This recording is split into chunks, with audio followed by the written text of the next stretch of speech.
नमस्कार दोस्तों, आप सभी को राम राम, जय श्री राम।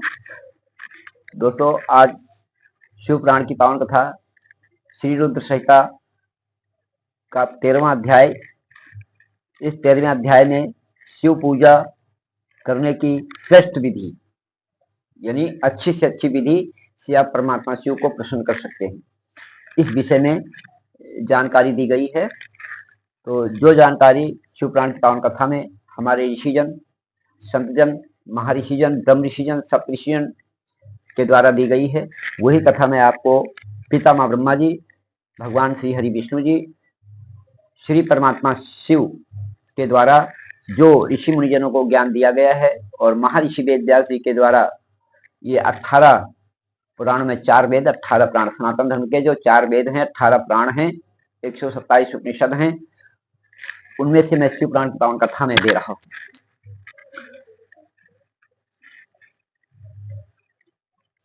ब्रह्मा जी कहते हैं अपने पुत्र नारद जी को समझाते हुए, उनके प्रश्न का उत्तर देते हुए कि शिव पुराण में भगवान शिव के भक्तों के लिए किस प्रकार से पूजा की जाए जिससे कि इस घोर कलयुग के मनुष्य को शीघ्र फल की प्राप्ति हो।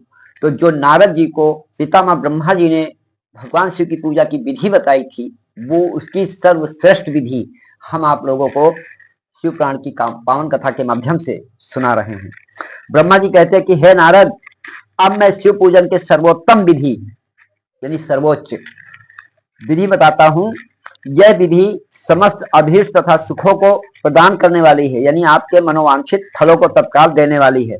उपासक यानी साधक यानी भगवान का भक्त ब्रह्मा मुहूर्त में उठ करके, ब्रह्म मुहूर्त का समय होता है दोस्तों, जो लोग नहीं जानते उनके बारे में बता दूं, 4 बजे से लेकर के 5:30 बजे का समय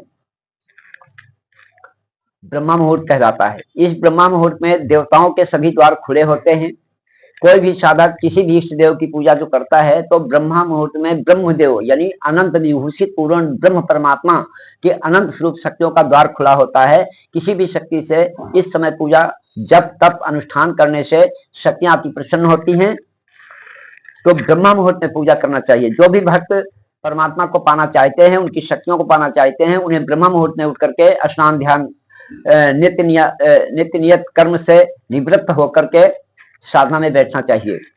तो उन्हें 40 दिन को मात्र 40 दिन की साधना कर लेने से, 40 दिनों की उपासना कर लेने से ही परमात्मा की शक्ति और सिद्धि प्राप्त हो जाती है। अब परमात्मा की शक्ति और सिद्धि क्या है, इस विषय में जान लीजिए, क्योंकि शक्ति सिद्धि तो सब चाहते पर वो जानते नहीं कि शक्ति सिद्धि होती क्या है। शक्ति सिद्धि वो होती है कि परमात्मा स्वयं आकर बोलते हैं कि आपके पास हमारी यह शक्ति आ गई है, आप हमारी इस शक्ति से मानव कल्याण कर सकते हैं। तो मानव कल्याण के लिए परमपिता परमात्मा आपकी तपस्या से, आपके जप से, तप से, अनुष्ठान से, पूजा से प्रसन्न होकर के आपको देते हैं। यह सिर्फ साधक जानता है, भक्त और भगवान जानता है, दुनिया का, संसार का आम आदमी नहीं समझ सकता इस चीज को। तो इस बारे में मैंने आपको बताया है, क्योंकि मैंने जो परमपिता परमात्मा से पाया है उसी के अनुसार अपना अनुभव आपको सुना रहा हूं। अब कथा शिव पुराण से। तो जगदम्बा ब्रह्मा मुहूर्त में उठ करके जगदम्बा पार्वती और भगवान शिव का स्मरण करें। दोनों हाथ जोड़कर उनके सामने सिर झुका करके भक्ति पूर्वक प्रार्थना करें। हे देवेश उठिए, हे त्रिलोकीनाथ उठिए, मेरे हृदय में निवास करने वाले देव उठिए और पूरे ब्रह्मांड का मंगल करिए। हे प्रभु, मैं धर्म अधर्म को नहीं जानता हूँ, आपकी प्रेरणा से ही मैं कार्य करता हूँ। फिर गुरु चरणों का ध्यान करते हुए, गुरु वंदना करते हुए कमरे से निकलकर शौच आदि से निवृत्त हो मिट्टी और जल से देह को शुद्ध करें। दोनों हाथों और पैरों को धोकर दातुन करें तथा 16 बार जल की अंजुलियों से मुंह को धोएं। यह कार्य सूर्योदय से पूर्व ही करें। हे देवताओं और ऋषियों, षठी, प्रतिपदा, अमावस्या, नवमी और रविवार के दिन दातुन न करें। नदी अथवा घर में समय से स्नान करें। मनुष्य को देश और काल के विरुद्ध स्नान नहीं करना चाहिए। रविवार, श्राद्ध, संक्रांति, ग्रहण, महादान और उपवास वाले दिन गर्म जल में स्नान न करें। क्रम से वारों को देखकर ही तेल लगाएं। जो मनुष्य नियम पूर्वक रोज तेल लगाता है उसके लिए तेल लगाना किसी भी दिन दूषित नहीं है। सरसों के तेल को ग्रहण के दिन प्रयोग में न लाएं। इसके उपरांत स्नान पूर्व या उत्तर की ओर मुख करके करें। स्नान के उपरांत स्वच्छ अर्थात धुले हुए वस्त्र को धारण करें। दूसरों के पहने हुए अथवा रात में सोते समय पहने हुए वस्त्रों को बिना धुले धारण न करें। स्नान के बाद पितरों एवं देवताओं को प्रसन्न करने हेतु तर्पण करें। उसके बाद धुले हुए वस्त्र धारण करें और आचमन करके पूजा हेतु स्थान को गोबर आदि से लेप कर शुद्ध करें। वहां लकड़ी के आसन की व्यवस्था करें। ऐसा आसन अभीष्ट फल देने वाला होता है। उस आसन पर बिछाने के लिए मृग अर्थात हिरण की खाल की व्यवस्था करें। उस पर बैठकर भस्म से त्रिपुंड बनाएं। त्रिपुंड से जप तप तथा दान सफल होता है। त्रिपुंड लगाकर रुद्राक्ष धारण करें। तत्पश्चात मंत्रों का उच्चारण करते हुए आचमन करें। पूजा सामग्री को एकत्र करें।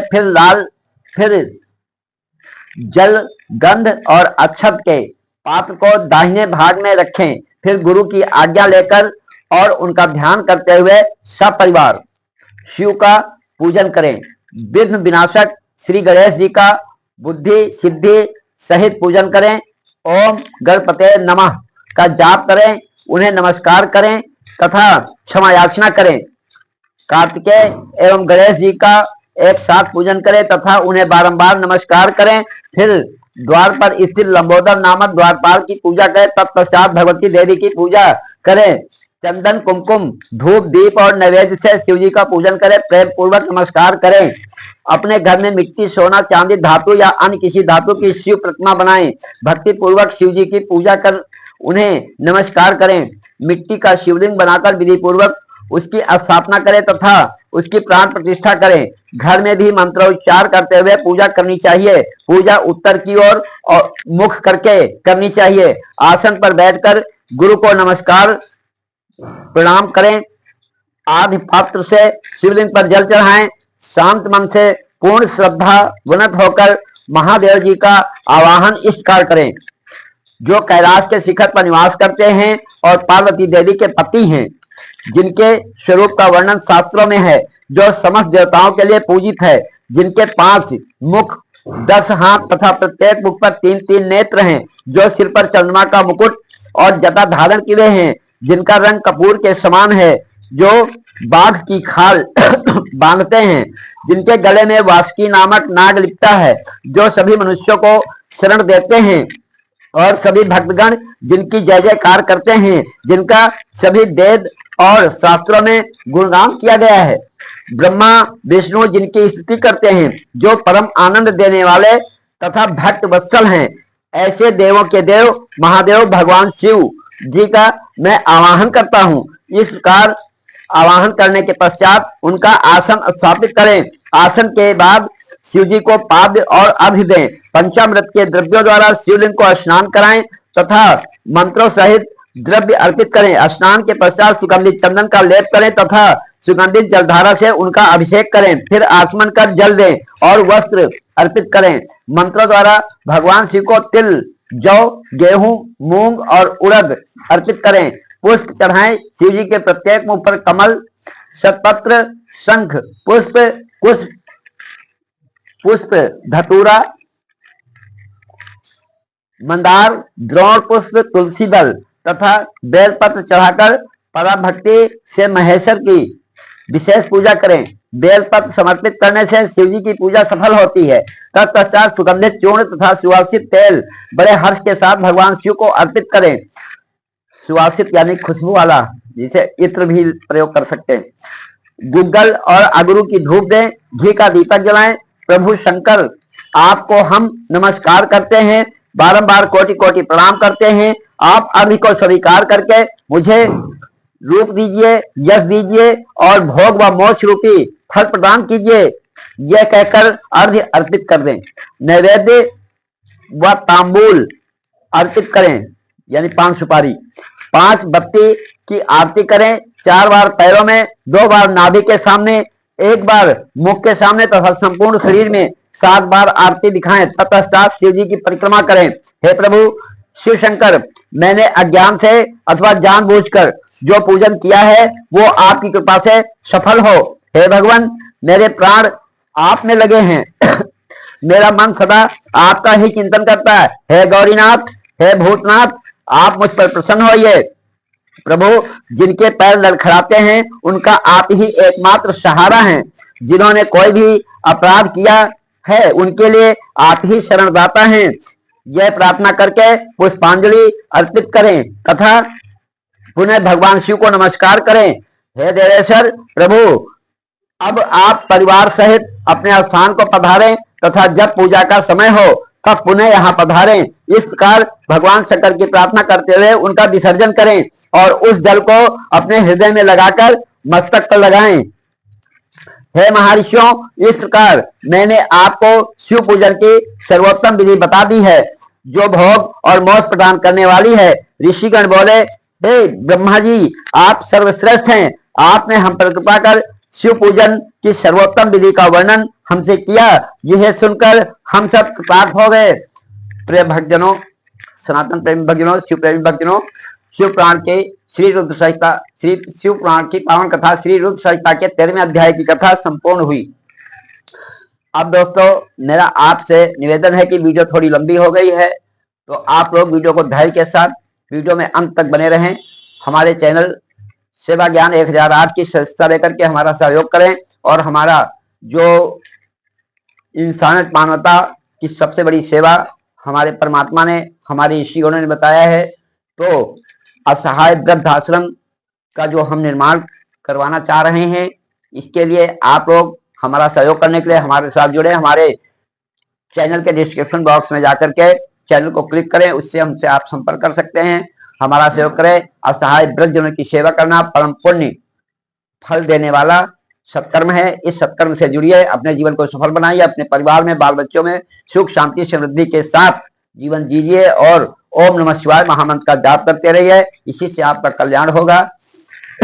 ऐसा हमारे वेद पुराण बताते हैं, ऐसा हमारे ऋषिजन बताते हैं।